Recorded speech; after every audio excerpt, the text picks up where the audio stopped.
Hey everyone, this is 8-Bit Flashback, and today I'm going to show you how to install the HomeBrew menu on your Nintendo Switch running 5.0.2 firmware and 4.0 firmwares. And we're going to be doing this by installing custom firmware that's in the very early stages by Team Atmosphere that includes this HomeBrew menu. So, let's do this.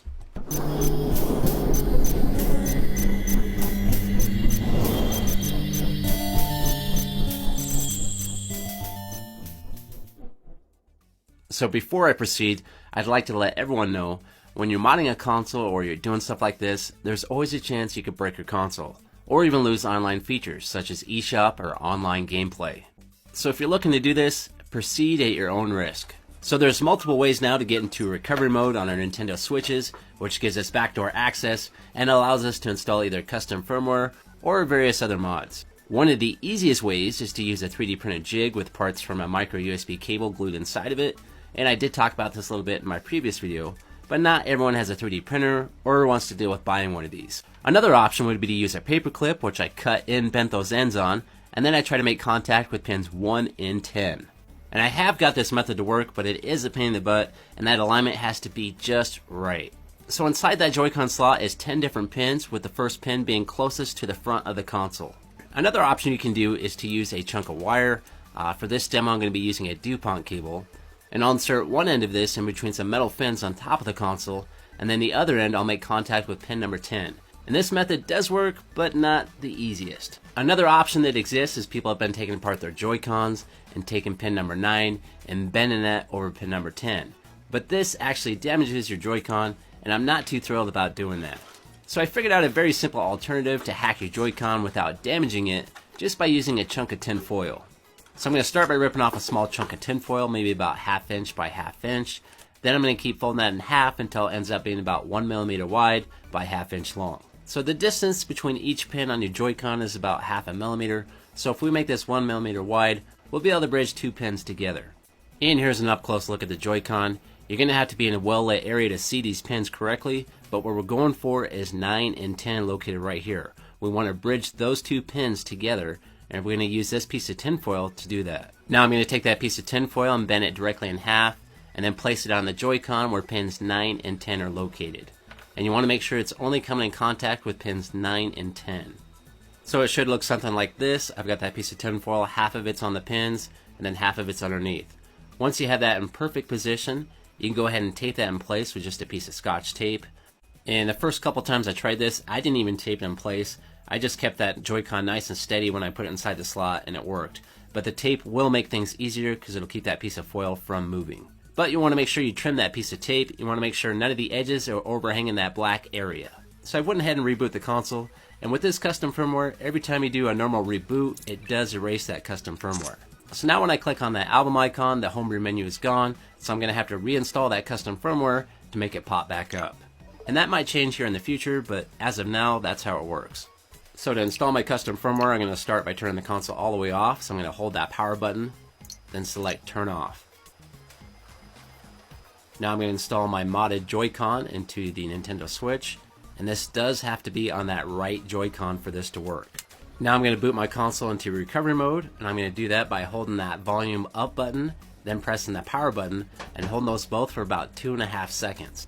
As long as your console remains on the black screen, you should successfully be in recovery mode. If a Nintendo Switch logo pops up and it starts to boot up like normal, you are not in recovery mode, and you're going to have to make some adjustments on that tinfoil or your jig or whatever you're using to go into recovery mode. So to install this custom firmware, I'm going to be using my Android phone and using an app called NX Loader.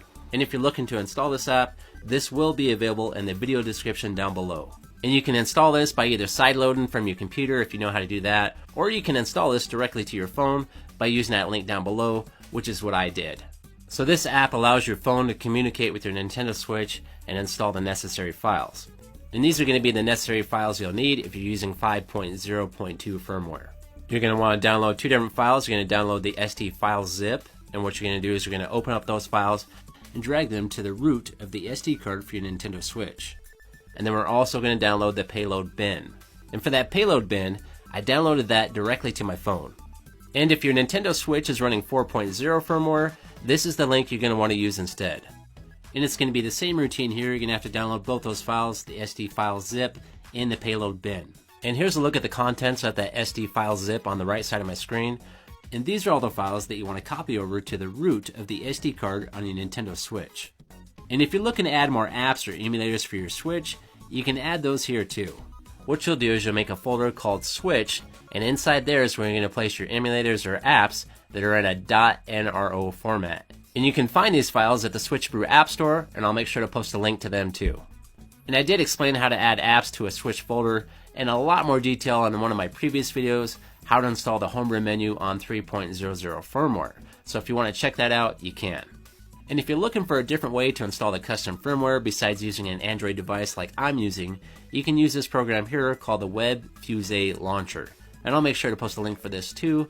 And this program is designed to be used with a Chrome web browser via Linux operating system, a Chromebook operating system, and I've heard some MacBooks are working. But unfortunately, it's not designed to work with Windows. So this program is pretty simple to use. You're going to select that payload bin that you downloaded earlier, and then once your Nintendo Switch is in recovery mode, you're going to connect a USB-C cable to your Switch, and then the other end to your computer, and then click on Do Your Thing.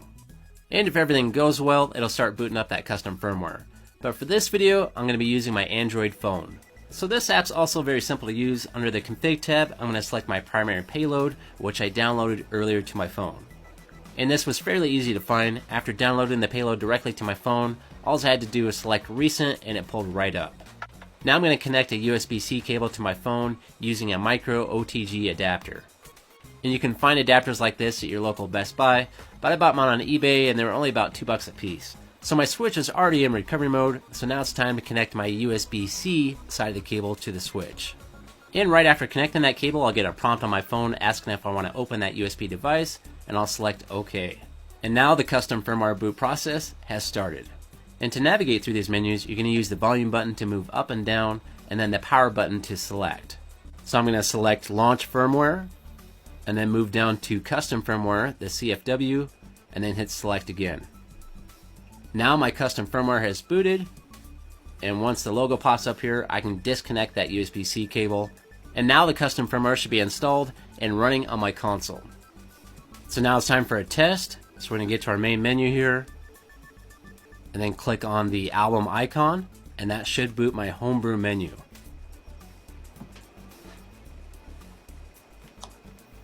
And on mine, I've already got a bunch of apps and emulators already pre-installed on the micro SD card. But the first time you open this, you're only going to have the HomeBrew menu. You're not going to have any of these apps or emulators. So if you want to add those, you're going to have to make that Switch folder, then add the .nro files to that folder so you have those apps and emulators that will appear right here. So right now, this is just the very early stages of this custom firmware, so a lot of these emulators and apps are not compatible yet. All these apps and emulators were originally designed to work with Nintendo Switch 3.0.0 firmware. So it's going to take a little bit of time to get these apps updated to where they work properly on the newer firmwares. But there is a few games and emulators that do work right now. Like this Porta Flashback, it seems to work pretty well. Also working is the portable Final Burn Alpha emulator, which is an arcade and console emulator. So we'll go ahead and test this out and try a game. But another thing I'd like to mention is, remember earlier I tied the two pins together, pins 9 and 10 for the Joy-Con.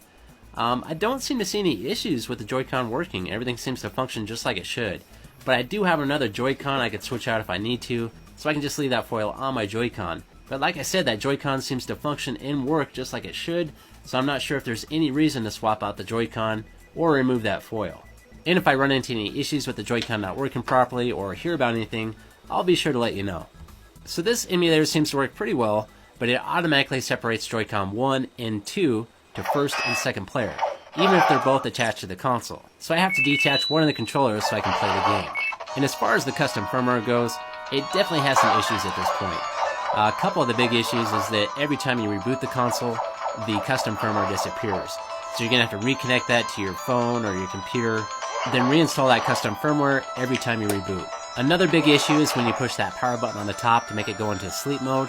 A lot of times it freezes in sleep mode and you can't get that screen to open back up. And the only thing you can do is just hold that power button for about 12 seconds and it either turns off the console or reboots the console. And then from that point you're going to have to reinstall that custom firmware again. So that's a pretty big issue, But like I said earlier, this is the early stages of this custom firmware, and it will get better. And one app I'd like to mention that'd be really handy to add to that SD card for your Nintendo Switch is called the Switch App Store. And with this app, you can open this up and download various other apps, games, and emulators, so it's a very handy app to have for your homebrew menu. But as I stated earlier, a lot of these emulators are not working yet because they're optimized to run on 3.00 firmware, but I would expect these to be up and running probably within the next month. Alright everyone, thanks for watching. If you liked that video, please click that like button. If you want to hear more from me, please subscribe. And if you want to help support the channel, you can now find me on Facebook and Patreon. Have a great day, and I'll see you next time.